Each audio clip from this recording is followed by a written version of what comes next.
Nós vamos abrir as Bíblias outra vez no livro de Eclesiastes, no capítulo 5, para lermos do verso 1 em diante, e aqui querendo o Senhor e com a sua graça trazermos uma palavra para a nossa meditação. Eclesiastes, capítulo 5, verso 1, diz assim: guarda o teu pé quando entrares na casa de Deus, e inclina-te mais a ouvir do que a oferecer sacrifícios de tolos, pois não sabem que fazem mal. Não te precipites com a tua boca, nem o teu coração se apresse a pronunciar palavra alguma diante de Deus, porque Deus está nos céus e tu estás sobre a terra, pelo que sejam poucas as tuas palavras. Porque da muita ocupação vêm os sonhos, e a voz do tolo da multidão das palavras. Quando a Deus fizeres algum voto, não tardes em cumpri-lo, porque não se agrada de tolos. O que votares, paga-o. Melhor é que não votes do que votes e não pagues. Não consintas que a tua boca faça pecar a tua carne, nem digas diante do anjo que foi erro. Por que razão se iraria Deus contra a tua voz, de sorte que destruísse a obra das tuas mãos? Porque como na multidão dos sonhos há vaidades, assim também nas muitas palavras, mas tu teme a Deus. Amém. E graças a Deus por sua palavra. O autor inspirado aqui, queridos irmãos, traz uma palavra de advertência para o seu ouvinte, para o leitor desse texto, e ele adverte sobre a precipitação em se falar diante de Deus. Ele diz que nós devemos ter cuidado, que devemos falar pouco, e se fizermos algum voto a Deus, nós devemos pagar este voto. Não devemos nos precipitar em dizer alguma coisa sem que depois possamos realmente cumpri-lo, porque ele diz que haverá um castigo, haverá uma recompensa negativa para aquele que se comprometer, jurar diante de Deus, fazendo um voto e depois não cumpri-lo ou não fizer isso já com uma intenção de não cumprir, falar levianamente diante de Deus. Ele está alertando então sobre a necessidade que temos de considerar bem as nossas palavras na hora de fazer algum voto e que devemos, portanto, sempre ter uma prudência muito grande ao falarmos a Deus, ao nos dirigirmos a Deus. Eu quero tomar esse texto como uma introdução para, nesta noite, nós falarmos sobre o tema 5 votos para uma nova vida. Falar um pouco sobre o que é fazer um voto, se essa ideia que vemos na Bíblia ainda é válida para a igreja, ou seja, é defendida no Novo Testamento, e como deve ser a nossa postura diante de Deus com estas promessas, com esses votos que fazemos ou que alguém faz diante do Senhor. Então, no texto que lemos, o escritor sagrado vai dizer aqui de nós nos guardarmos quando chegarmos na casa do Senhor, termos cuidado com aquilo que vamos falar e cuidado para não nos precipitar. E ele diz no verso 4, quando a Deus fizeres algum voto, não tardes em cumpri-lo. O que é um voto? Quando é que alguém faz um voto diante de Deus? A palavra talvez perca um pouco do seu sentido em virtude do voto da eleição que nós temos mais comumente nos dias de hoje, né?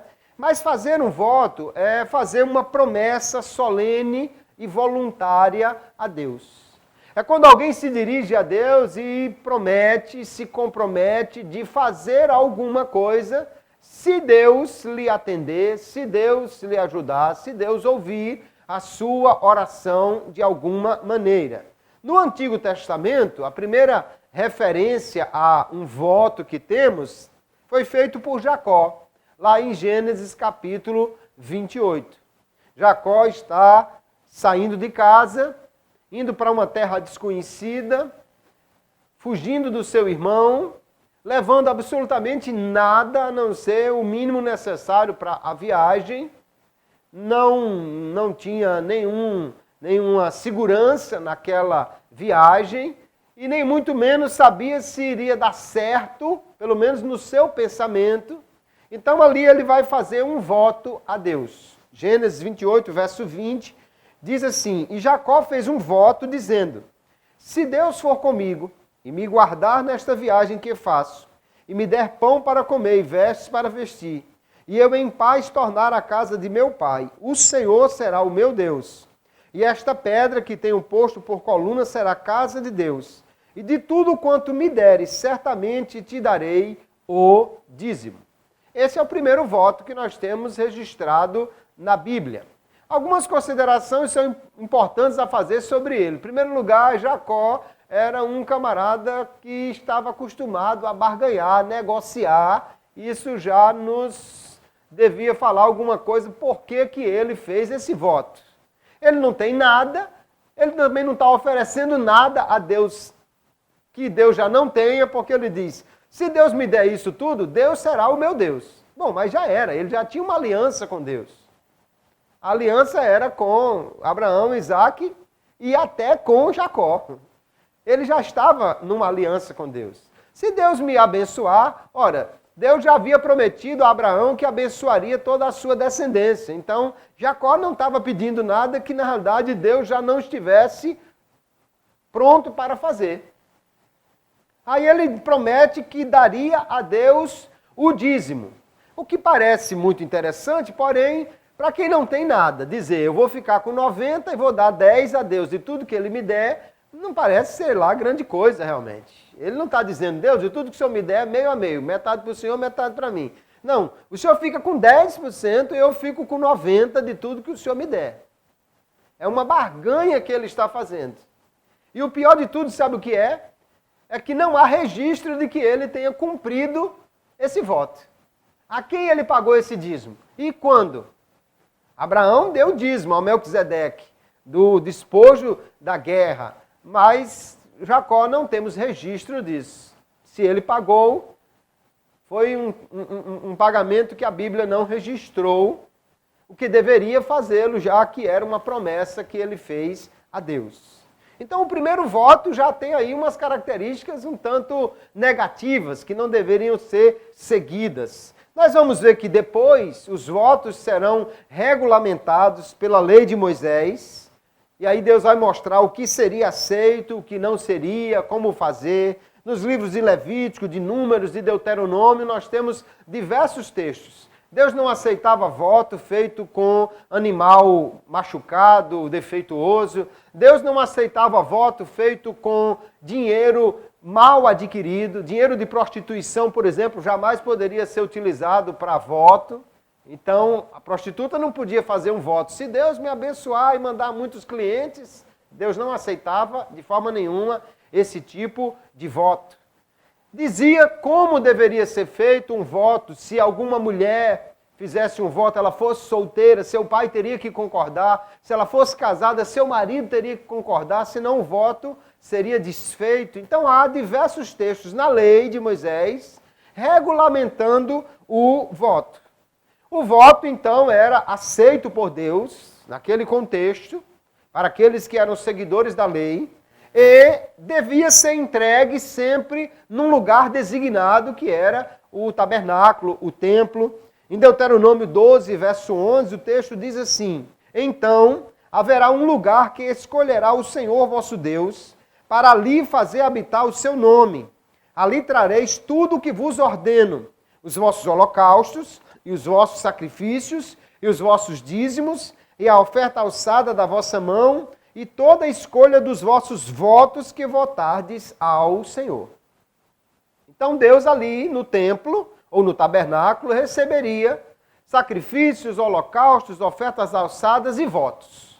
Tudo deveria ser trazido àquele lugar, e sendo oferecido dentro daquilo que Deus aceitava e trazido ao lugar certo, então o voto seria aceito por Deus.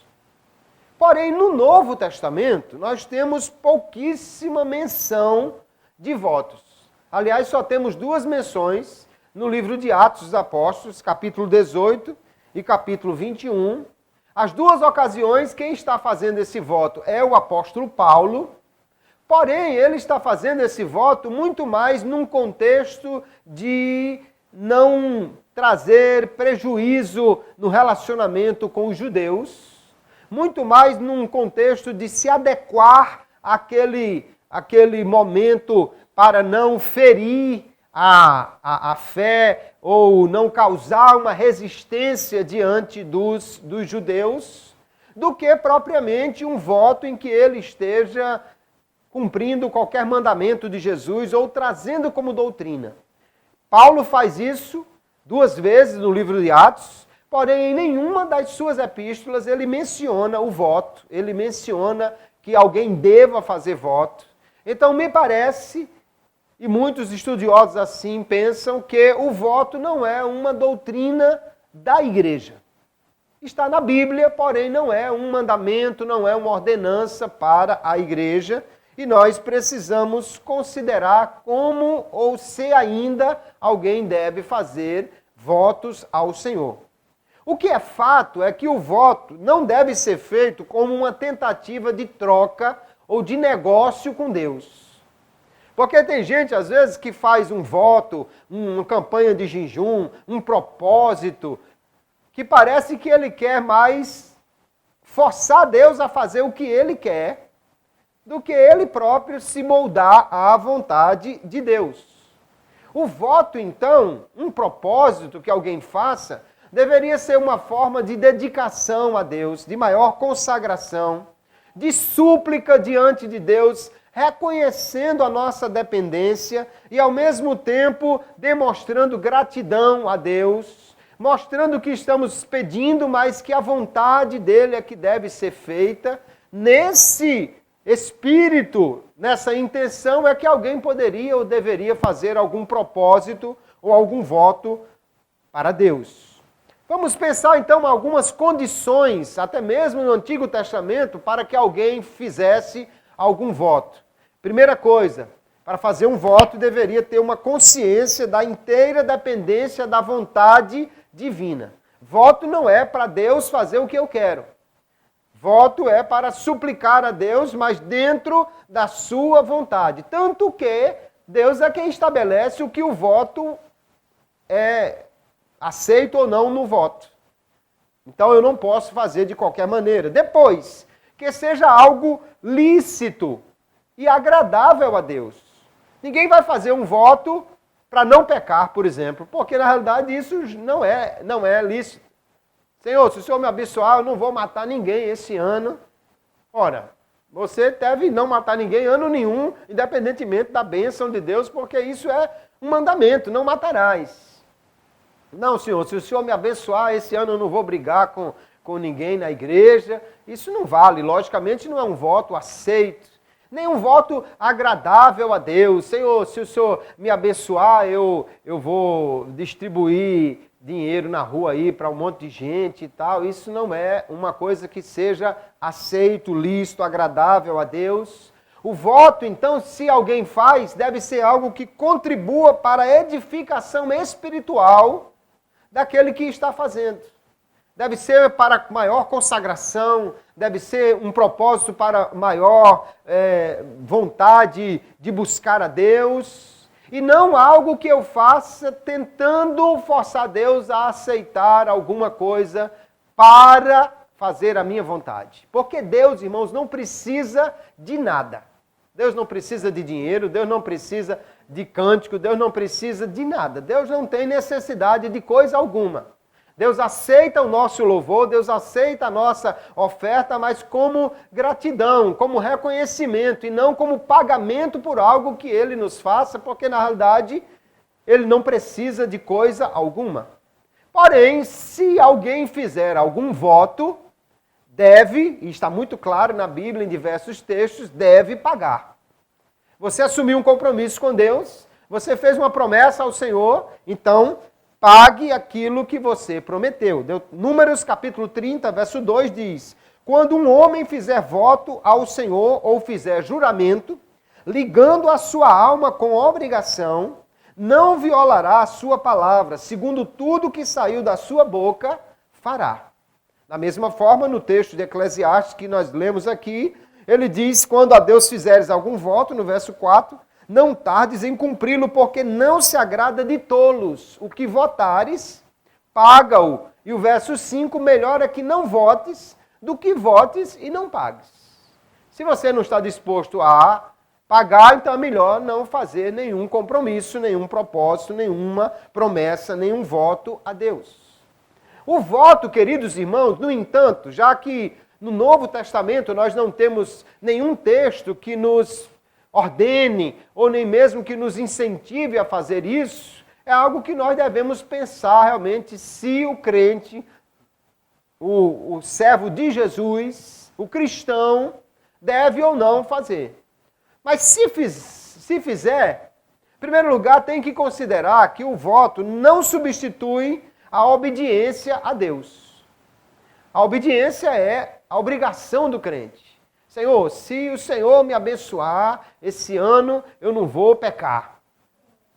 Se Deus me guardar, esse ano eu não vou nenhuma vez falar mal de ninguém.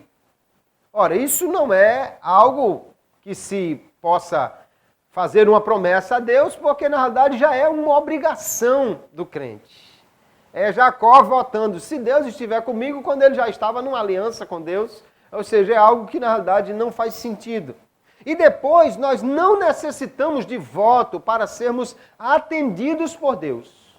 Porque a palavra nos diz que nós já somos abençoados em Cristo, que já somos agradáveis a Deus em Cristo, que em Cristo nós já temos acesso ao Pai, que Cristo nos prometeu dizendo que tudo o que pedimos em seu nome, Ele nos fará. Então nós não temos necessidade de voto para ser atendido por Deus. Se alguém faz ou fizer algum voto, deve ser mais como um compromisso de consagração, um compromisso de fazer algo para buscar mais ao Senhor e não em troca de bênção que Deus faça, porque nós, se fazemos algum compromisso com Deus e não cumprimos, nós precisamos entender que falhamos para com Deus. Devemos nos arrepender, pedir perdão. Nós devemos ser muito prudentes, então, queridos, em fazer qualquer promessa, qualquer voto, qualquer compromisso com Deus. Por quê? Porque nós somos limitados.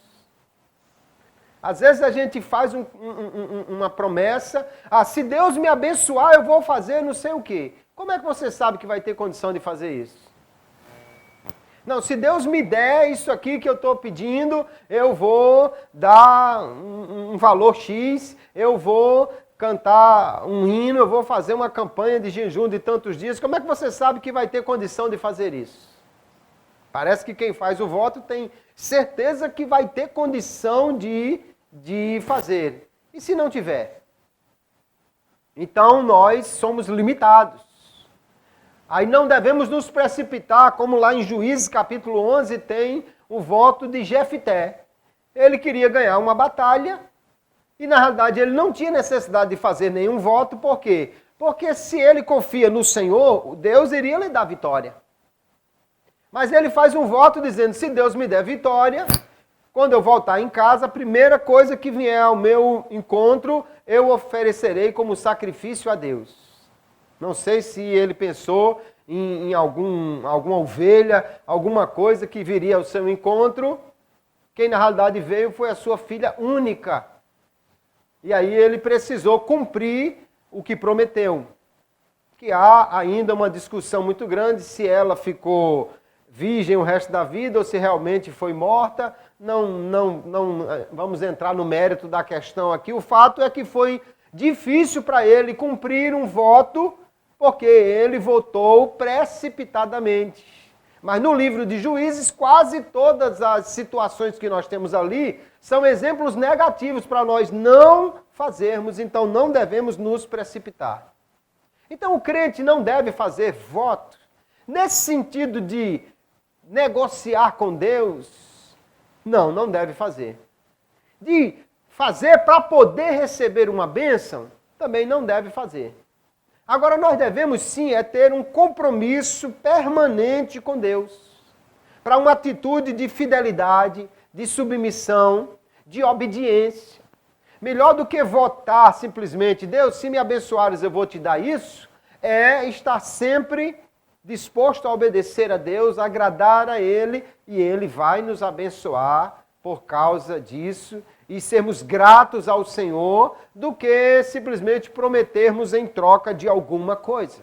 Há muitas igrejas por aí em que há campanhas, votos, promessas, propósitos, que na realidade alguém chega lá e não tem uma vida, às vezes, de obediência, não está disposto a ser fiel ao Senhor em tudo, não está disposto a ser submisso a Deus, ele só quer receber uma bênção e ele faz uma negociata com Deus. Se o Senhor me der esse negócio aqui que não tem dinheiro que pague, eu vou dar R$100 de oferta. É muito barato para uma coisa que não tem dinheiro que pague, né? Na realidade, ele está negociando aquilo e não deveria fazer isso.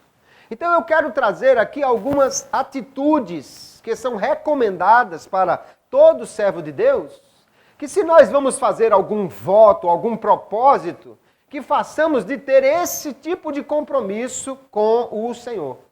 E para esses 5 votos, 5 tipos de compromissos que nós podemos ter com o Senhor, eu vou tomar como base um livro do escritor A.W. Tozer, que tem exatamente esse título, 5 votos para uma vida espiritual.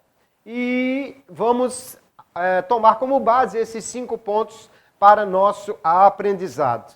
Então, qual a primeira atitude, o primeiro compromisso que ele recomenda que todo crente deveria ter? Ele diz, primeiro, trate o pecado seriamente.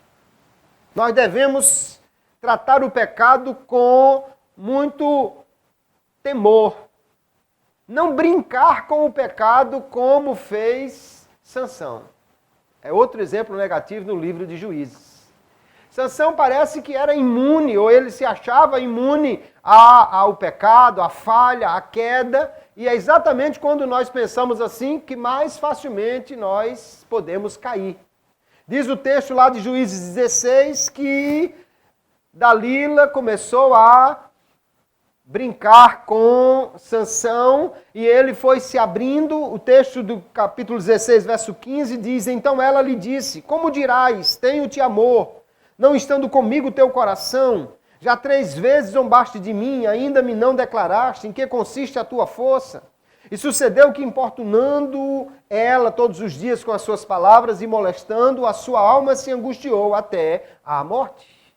Ele começou a brincar. E olha que tudo que ele dizia tinha alguma relação. O segredo dele com Deus era o cabelo. Aí ele diz, me amarre com cordas. Cordas de fios. Por que ele não disse, bote uma corrente de ferro? Depois ele disse, não, se você fizer tranças na minha cabeça.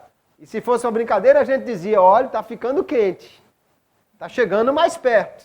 Até que ele entregou a história toda. Sansão não podia comer uva. E ele vai visitar as pessoas no Vale de Sorek, que é o Vale das Uvas. Meu Deus do céu, o que quer um sujeito que não pode nem provar uma uva, se não quebrava o seu voto de nazireado com Deus, passeando no meio de uma plantação de uvas? Não é brincar com o pecado? Não é brincar com a tentação? E os livros de sabedoria, como Provérbios e Jó, falam de você pecar e brincar com isso como se nada fosse acontecer, como se fosse tomar fogo no corpo, ou brincar com fogo. E o ditado já diz que quem brinca com fogo se queima, sai queimado. É impossível alguém brincar com o pecado e não ter problemas com ele. O que nós devemos fazer é fugir do pecado como fez José. José estava lá na casa de Potifar e a mulher começou a colocar o olho em José. A Bíblia não tem muitos elogios assim à aparência das pessoas, mas diz que José era muito formoso. Era aquele camarada realmente assim, bonitão, bonitão, bonitão, a mulher de Potifar começou a tentá-lo de muitas maneiras, até que armou uma arapuca para ficar sozinha com ele em casa e José fugiu. Ela agarrou a túnica dele, ele largou a túnica e fugiu. Você é um homem ou um rato, e fugiu. Não quis conversa com ela, porque para não brincar com o pecado. Se ele tivesse ficado, não, tudo bem, faça o seguinte, me dê só um abraço aqui, não, me dê só um beijinho, vamos ficar só conversando aqui nós dois e tal, tudo bem, eu vou entrar na banheira com você, mas só para a gente ficar brincando, ora. Ia certamente acontecer o que ele não queria que acontecesse e Deus não queria, por isso ele disse, Deus está vendo e eu vou cair fora, e fugiu daquela situação. Já nós vemos, por exemplo, no caso de Davi com Batseba, que Batseba estava lá, no mínimo era uma mulher descuidada e talvez uma mulher sedutora. É difícil olhar para o texto e dizer exatamente o que está acontecendo, mas a mulher está tomando banho no quintal, sabendo que lá da sacada do palácio do rei dá para ver, e ela não se preocupa com isso. E Davi, em vez de correr lá para dentro, chamar um servo, vamos fazer um negócio aqui, chegue, vamos treinar uma luta, vamos sair daqui, arruma um cavalo que eu vou dar um passeio, qualquer coisa. Ele ficou lá, olhando, e depois mandou chamar a mulher, e conversa vai, conversa vem, e aí o banho estava bom, legal e tal, não sei o quê. Resultado, terminou em sério prejuízo para ele, para o seu reinado, porque o pecado é algo que não se brinca com ele sem trazer problema. Nós devemos reconhecer os nossos pecados, inclusive chamando eles pelo nome certo. Não é só um comentário, não é fofoca mesmo. Não, o nome disso não é só um desejo de ter o que o irmão também tem. Não, isso se chama inveja. Não, isso a gente precisa reconhecer se realmente estamos fazendo algo que desagrada a Deus. Porque quando reconhecemos nossos pecados, e reconhecemos que é pecado, confessamos, pedimos perdão, deixamos a sua prática e então somos abençoados. 1 de João, capítulo 1, verso 9, diz, se confessarmos os nossos pecados, Ele é fiel e justo para nos perdoar os pecados e nos purificar de toda injustiça. Provérbios 28 e 13 diz que aquele que confessa e deixa alcançará misericórdia. Então nós precisamos considerar isso. Se você vai fazer um compromisso com Deus, o primeiro que Ele sugere é, trate o pecado seriamente. E o segundo é, não seja dono de qualquer coisa. Nós, queridos, somos muito tendenciosos à posse. Você vê que as crianças pequenininhas já nascem de mão fechada e quando você dá um brinquedo, um negócio é meu, ela já quer tomar para si, porque nós gostamos muito de dizer alguma coisa que é nosso. Usamos muitos pronomes possessivos, meu. Lá em Lucas capítulo 12, nós temos a partir do verso 16 ali na parábola do homem, do rico insensato, né? Assim chamado, do rico louco. Diz o texto, propôs-lhes uma parábola dizendo, a herdade de um homem rico tinha produzido com abundância, e arrazoava ele entre si, dizendo, que farei? Não tenho onde recolher os meus frutos. E disse, farei isto, derribarei os meus celeiros, e edificarei outros maiores, e ali recolherei todas as minhas novidades, e os meus bens, e direi à minha alma, alma, tens em depósito muitos bens para muitos anos, descansa, come, bebe e folga. Quantas vezes ele usou aqui o meu, a minha, os meus? Ele considerava-se dono daquilo ali. E Deus diz, olha, essa noite a alma que é tua e não é, vai ser tirada, vai ser pedida. E tudo que você chama de meu, vai ficar para quem? Porque a Bíblia vai dizer muitas vezes, não trouxemos nada para este mundo, e é certo que nada levaremos dele. Enquanto nós estamos aqui, tudo o que temos é um empréstimo de Deus.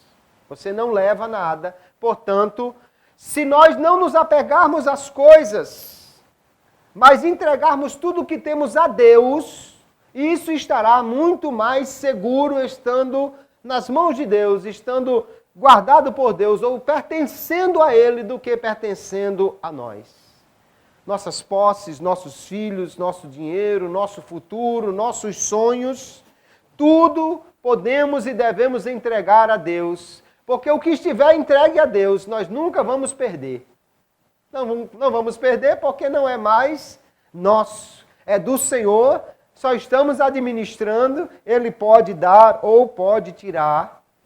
Porque se nós considerarmos muito as coisas, queridos, e se elas se tornarem mais importantes do que Deus, Deus poderá tirá-las de nós, para que Ele seja o primeiro na nossa vida. Quer ver como aconteceu com Abraão? Abraão não tinha filhos, Deus lhe prometeu, ele esperou 25 anos, a promessa se cumpriu, mas parece que o menino Isaac, andando por ali na tenda, começou a engatinhar e subiu num lugar que ele jamais poderia ter subido. No trono do coração de Abraão. O menino parece que se tornou o amor maior de Abraão. E Deus parece que disse, vamos fazer um teste, se sou eu ou se é Isaac que se assenta no trono do coração de Abraão, se é o mais importante. Abraão, pegue teu filho, aquele a quem tu amas, e agora não tem mais nem como levar Ismael no lugar, né? E ofereça a mim em holocausto. Abraão foi, cumpriu tudo o que tinha que fazer. Quando levanta a arma para matar o menino, Deus aparece e diz, não precisa mais. Agora eu sei que tu temes a Deus. Abraão tirou Isaac do lugar principal e voltou Deus a ser a coisa mais importante para ele. Então, nós devemos entregar tudo ao Senhor. Não sermos donos de nada. Ou não nos apegarmos às coisas como se fosse algo fundamental para nós. Porque assim, se Deus for o principal em nossa vida, tudo o mais será desnecessário. Nós vamos ver claramente que homens que entregaram tudo a Deus, inclusive seus sonhos, inclusive seu futuro, esses foram os que mais alcançaram bênçãos de Deus, porque aqueles que não têm nada, só Deus, na realidade, esses é que têm tudo. Esses é quem tem muito mais. Há um antigo hino que dizia, quem tem Jesus tem tudo, quem não tem nada. Mas quem tem Jesus Cristo no céu já tem morada. Porque quem tem Deus, quem tem Jesus, e quem entrega tudo a Ele, esse é que é o mais feliz, abençoado, tranquilo. Sabe que tem gente que não sai de casa, não viaja, tem medo de passar um dia fora de casa, com medo que alguém roube a televisão grande que ele comprou, o carro novo que está na garagem, alguma coisa que está guardada no cofre. E outros que nada têm, viaja, passa a semana todinha, deixa a casa fechada lá e vai embora e não tem preocupação nenhuma com isso, porque não tem nada. A questão não é ter ou não ter, é não ter o coração naquilo. Porque quando tudo está entregue a Deus, então está em perfeita segurança, porque é o Senhor quem guarda o que é dele. Nada está garantido se não for entregue a Ele. E a Bíblia diz que onde estiver o nosso tesouro, aí estará o nosso coração. Se Deus for o nosso tesouro, o nosso coração estará nele. Nós nunca vamos perder esse tesouro se permanecermos fiéis a Ele. Portanto, não teremos preocupações com as posses. Jesus disse, Mateus 6, verso 19 em diante, não ajunteis tesouro na terra, onde a traça e a ferrugem tudo consomem, e onde os ladrões minam e roubam, mas ajuntai tesouros no céu, onde nem a traça nem a ferrugem consome, onde os ladrões não minam nem roubam, porque onde estiver o vosso tesouro, aí estará também o vosso coração. Nós então devemos, como um propósito de vida, não ser dono de qualquer coisa. Toze ainda sugere um terceiro ponto: nunca se defenda. Porque quando nós nos defendemos, queridos, nós usamos as nossas forças. E quando nós não nos defendemos, Deus usa as forças dele para nos defender. Êxodo capítulo 23 e verso 22, Deus diz assim: mas se diligentemente ouvires a sua voz e fizeres tudo o que eu disser, então serei inimigo dos teus inimigos e adversário dos teus adversários. Agora a pergunta que nós precisamos fazer é: quem tem condição de vencer os nossos adversários melhor do que Deus? Quem teria condição de enfrentar Deus? Se Deus está nos guardando, quem teria condição de passar por cima dele? Porque Satanás vai reconhecer a proteção de Deus sobre a vida de Jó e diz: também o Senhor colocou uma cerca? Coloquei e você não passa. Deus poderia ter dito. Porque quando Deus protege, não há ninguém que possa burlar a proteção de Deus. O problema é que nós muitas vezes ficamos injuriados com alguma coisa e queremos defender a nossa reputação. Ah, não, comigo não. Ah, mexeu comigo, pois agora vai ver. Tem gente que ainda diz: eu sou crente, mas meu braço não é. Tem gente que se irrita e pede licença a Jesus para tomar uma providência porque quer defender a sua reputação. Mas nós vamos ver que Jesus, queridos, ele nos dá o maior exemplo. Quando alguém lhe atacava e Pedro foi puxar uma espada para lhe defender, Jesus disse: guarde isso. Se eu quisesse, eu teria uma defesa muito mais eficiente. Mateus capítulo 26, a partir do verso 52, o texto diz assim: então Jesus disse-lhe: mete no seu lugar a tua espada, porque todos os que lançarem mão da espada, a espada morrerão. Ou pensas tu que eu não poderia agora orar a meu Pai e que ele não me daria mais de 12 legiões de anjos? Como, pois, se cumpririam as Escrituras que dizem que assim convém que aconteça? Ora, Jesus tinha à sua disposição, ele diz aqui, 12 legiões de anjos. Se legião aqui está sendo usado no mesmo sentido, no mesmo número de uma legião de soldados romanos, que era de em torno de 6.000, então você multiplique por 12, que é anjo demais. Só um anjo matou o exército de Senaqueribe todinho. Imagine 12.000 anjos zangados porque os camaradas estavam batendo no Filho de Deus. O que é que não ia fazer? Né? Difícil ia ser juntar os pedaços desses camaradas depois que ele terminasse o serviço. Mas estava aqui Jesus dizendo: eu tenho defesa mais do que suficiente, mas eu não vou me defender.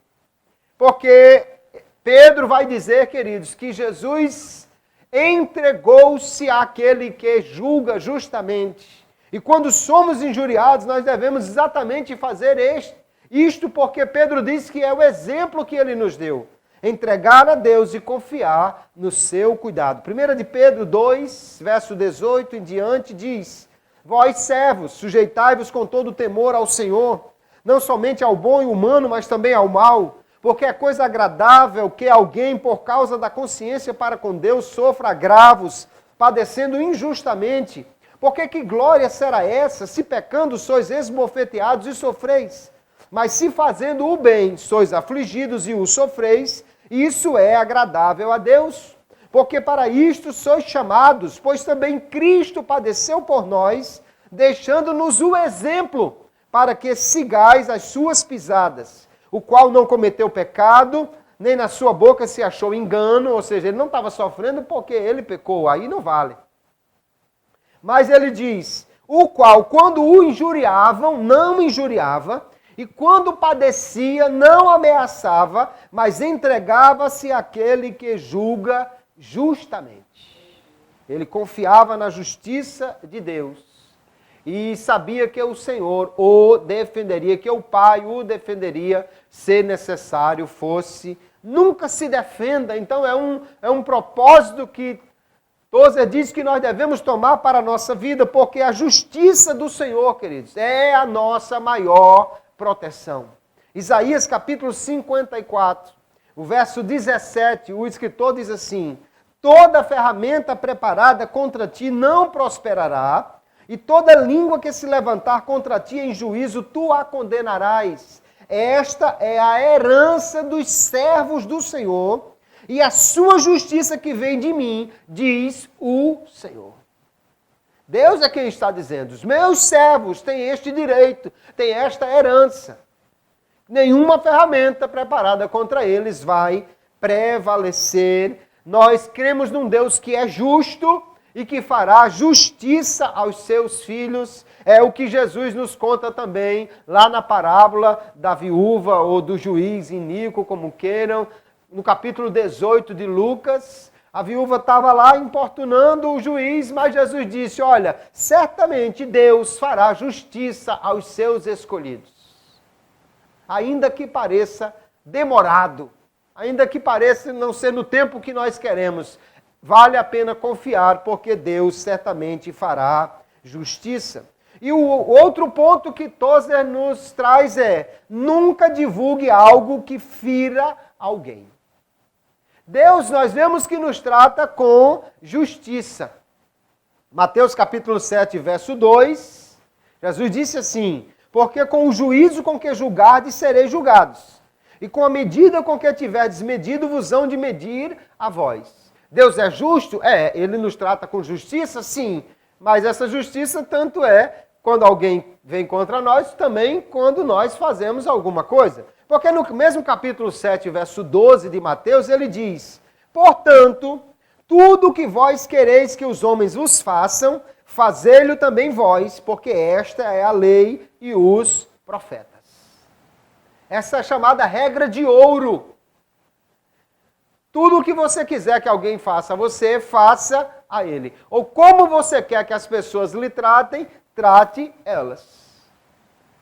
Então, se eu não quero que ninguém fale de mim, eu não devo falar de ninguém. Se eu não quero que ninguém se levante contra mim, não devo me levantar contra ninguém. Se eu não quero que ninguém espalhe boatos sobre mim, eu não devo fazer a mesma coisa com ninguém. Não passar adiante nada que possa ferir alguém, prejudicar alguém, maltratar alguém.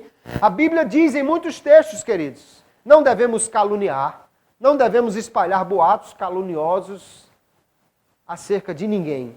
Êxodo capítulo 20, o verso 16, é um dos mandamentos: não dirás falso testemunho contra o teu próximo. Nós vamos ver lá em Tiago capítulo 4, também no verso 11, ele dizendo: irmãos, não faleis mal uns dos outros. Quem fala mal de um irmão julga seu irmão, fala mal da lei e julga a lei. E se tu julgas a lei, já não és observador da lei, mas juiz. Então, se eu não quero que ninguém fale de mim, não devo falar mal de ninguém. Se eu não gosto que alguém espalhe coisas que não são boas sobre mim, também não devo fazer nada disso com ninguém. Se todos agirem assim, queridos, nós nunca teríamos esses problemas de disse-me-disse, de confusão na casa de Deus, na igreja, nos servos do Senhor. Mas o irmão fez isso comigo, agora eu vou fazer com ele também. Não, o que a Bíblia diz é que nós devemos perdoar aquele que nos ofendeu e orar por ele. A maneira mais fácil de você começar a perdoar alguém, queridos, é orar por ele. Orar para bem, não é Jesus, prepara e leva. Se não der tempo, leva sem preparar mesmo. Não, não é fazer uma oração de vingança, é uma oração, Jesus abençoa. Não, mas ele me feriu, mas abençoe, Jesus, esse servo abençoado. Porque, na realidade, Jesus mandou orar até pelos inimigos, abençoar até quem nos ofende. Então, nós devemos fazer assim.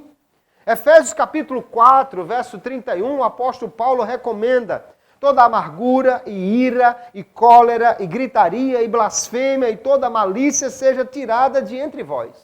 Não há nenhum tipo de fala que venha prejudicar alguém. Antes, ele diz, sede uns para com os outros benignos, misericordiosos, perdoando-vos uns aos outros, como também Deus os perdoou em Cristo. Eu não prestava, eu era contra Deus.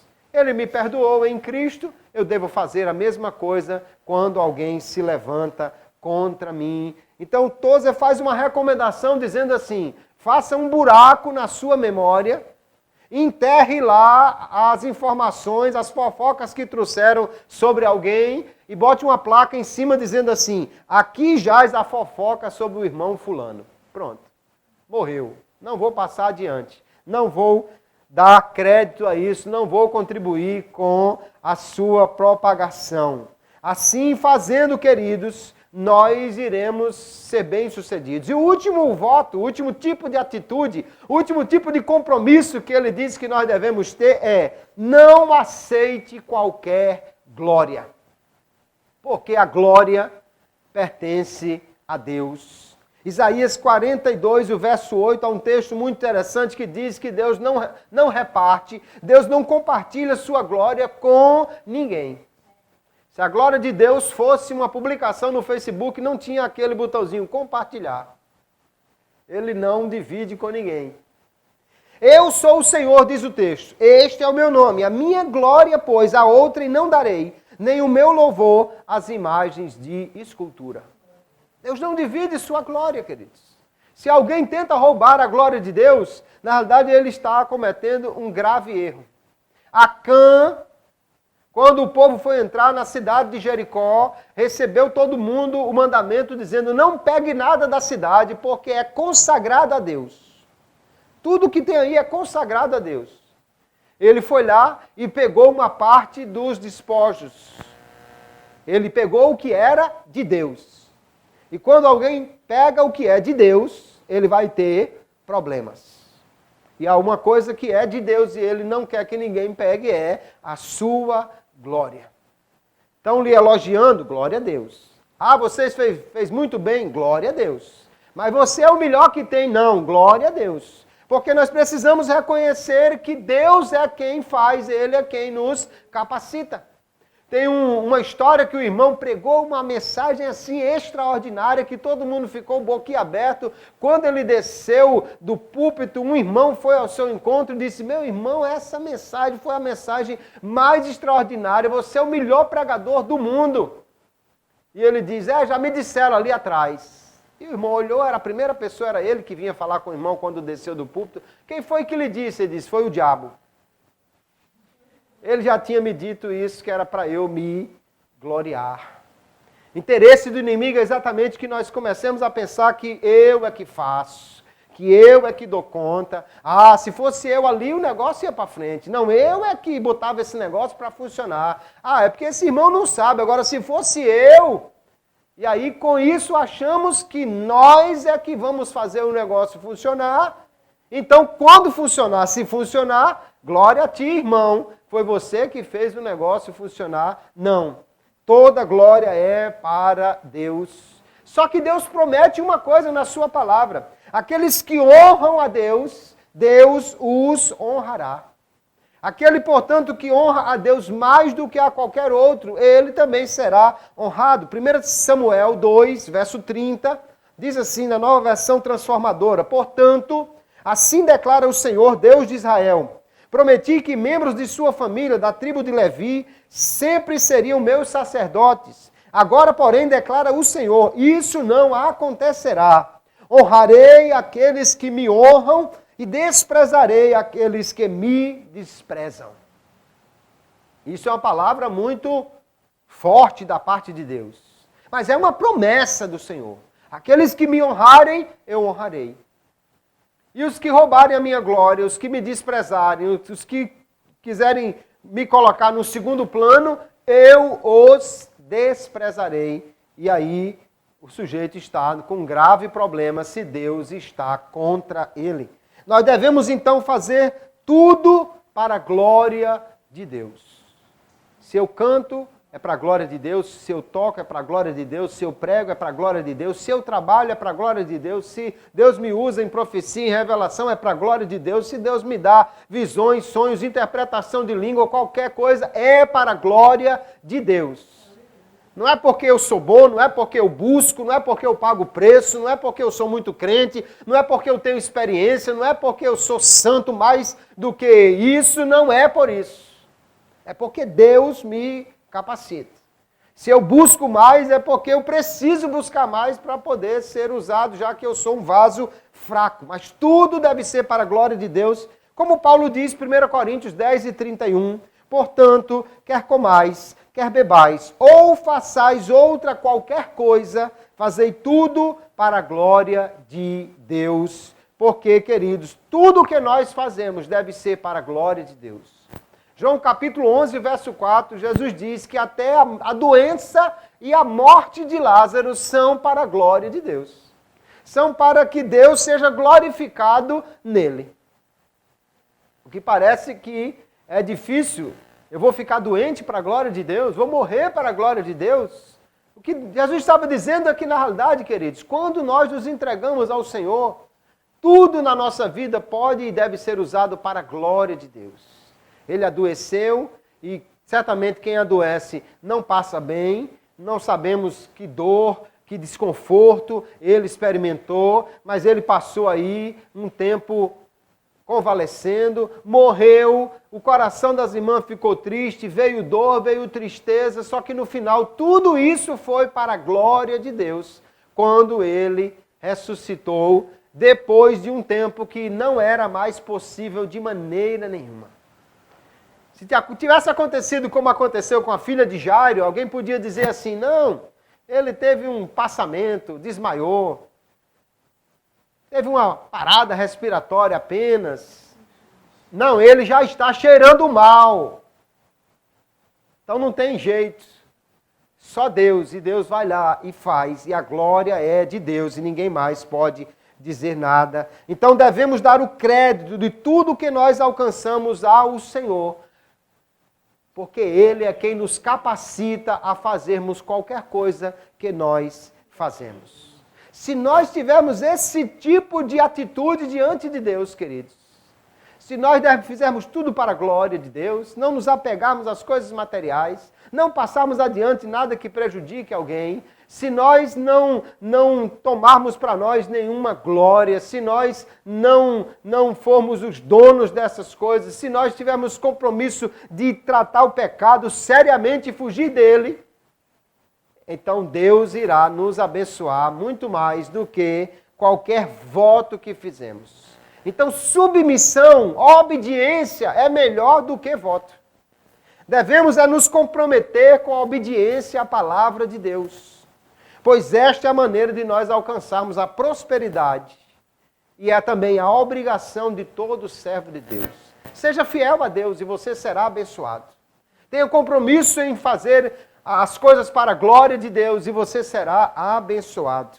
Os homens têm suas regras e eles vão dizer, não, mas se você quiser ser abençoado, você tem que fazer assim, tem que fazer assim, tem que fazer assim. E alguém inventa as regras. Se você der R$1.000, você vai ganhar isso aí. Se você der tudo que tem no bolso, você vai ganhar uma bênção muito grande. Mas essas são as regras dos homens. Essa não é a regra de Deus que está na sua palavra. Deus é quem estabelece o padrão de conduta que agrada a Ele. Até o voto, Deus é quem dizia a maneira que deveria ser feita.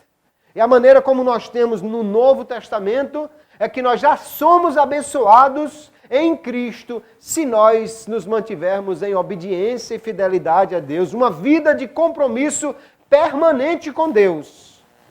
Não é uma vida que tenha facilidades, mas é uma vida de prosperidade. Só que ninguém poderá ter essa vida de dependência de Deus, ou uma vida de completa obediência a Ele, sem a ajuda do Espírito Santo, sem a completa dependência do Espírito Santo. Então, em vez de orar, Deus, se o Senhor me der, eu vou dar isso, nós devemos orar, Espírito Santo, me capacite para fazer tudo para a glória de Deus, me capacite para ser fiel, me dê graça para eu ser fiel nos meus propósitos com o Senhor e não ficar fazendo votos apenas querendo que Deus atenda às minhas necessidades. Tozer vai concluir o seu escrito dizendo assim: esses votos, esses 5 votos, são contrários à antiga natureza humana. Eles introduzem a cruz em nossa vida. E ninguém jamais pôde recuar depois de ter tomado sua cruz. Quando um homem toma a cruz, já disse adeus. Quando alguém ia para a cruz, ele não dizia: mulher, eu volto já, vou só ali ser crucificado e daqui a pouco eu volto. Não, se alguém ia para a cruz, não tinha volta. Não tinha retorno. Ele não dizia até logo, ele dizia adeus. Se nós aceitamos a Jesus, e Paulo diz que fomos crucificados com Ele, deveríamos então entender que não deve haver volta para a velha vida, mas a nova vida com Cristo é o que nós devemos viver agora. E ele encerra com uma oração, o seu escrito, que nós podemos, se tiver coragem, também fazer esse tipo de oração. Ele diz assim: ó Deus, glorifica-te a ti mesmo à minha custa. Envia-me a conta, qualquer que for, Senhor. Eu não estabeleço o preço. Não tentarei voltar atrás, nem barganhar. Glorifica-te a ti mesmo. Eu arcarei com as consequências. Esta é uma oração difícil de fazer. Deus, a qualquer custo, glorifique a ti mesmo com a minha vida. Faça o que quiser. Mas se aqueles que têm coragem de entregar-se desta maneira, certamente terão um compromisso e uma bênção extraordinária de Deus, porque todo aquele que se entrega ao Senhor está nas melhores mãos. Que nós possamos então nesta noite, queridos, considerar que devemos ter votos de obediência, de submissão, atitudes, compromissos e propósitos de buscar mais. E não fazer disso uma espécie de barganha com Deus para obter alguma coisa. Quer obter a bênção de Deus? Entregue-se completamente. Seja fiel em tudo. Deus vai abençoá-lo e você será próspero, apesar das dificuldades que certamente iremos enfrentar quando nos entregarmos totalmente ao Senhor. Mas vale a pena, porque Deus sabe cuidar dos seus melhor do que ninguém. Amém, queridos? Que Deus abençoe a todos, em nome de Jesus.